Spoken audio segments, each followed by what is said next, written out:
হলো? এভাবে চিৎকার করছিস কেন? আমার বলাকে টাকা পাঠাবো। কদিন আগেই তো টাকা পাঠালি। আমার বলা এখন চাকরির পরীক্ষা দিচ্ছে দাদু, ওর ভীষণ টাকার দরকার, এই টাকাগুলো পৌঁছে দিও। আচ্ছা রূপা, তুই এত টাকা পাস কোথায়? আমি বিড়ি বাঁধি গো, আমার অনেক ছাগল আছে, ওই থেকেই টাকা পাঠায়। আমার বলে একটা কাজ পেয়ে গেলে আমার আর কোনো চিন্তা থাকবে না। পাগলি, তোর মা এখন কেমন আছে? ওই আগের মতোই আছে, চলাফেরা করতে পারে না। আসি রে। আছে চিঠি। কিসের চিঠি? রূপা টাকা পাঠিয়েছে।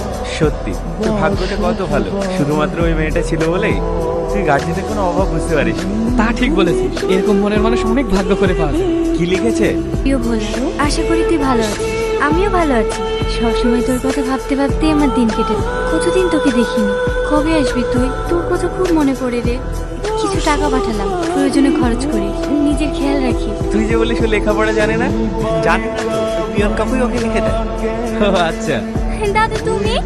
তোর বাড়িতে গিয়েছিলাম, তোর মা বললো তুই নাকি ছাগল চড়াতে এসেছিস, তাই এখানে আসলাম। এই নে, ভোলা তোকে চিঠি পাঠিয়েছে। আমার বলে কি লিখেছে? বড় বড়। প্রিয় তোমার রূপা, আশা করি তুই ভালো আছিস, আমিও ভালো আছি।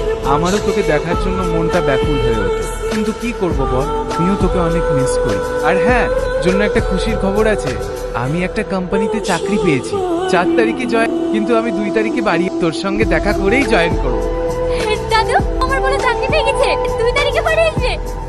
ইয়ে, আমার বলে চাকরি পেয়ে গেছে, আমার বলে চাকরি। এই মায়া, এই নে মিষ্টি খা। এই পল্টু, তোরাও সবাই আয়। এই রূপা, কিসের মিষ্টি? আমার বলে চাকরি পেয়ে গেছে রে, তোমরাও এসো। কি করতে যাচ্ছিলেন আপনি? ছাড়েন আমাকে, আমি এই জীবনে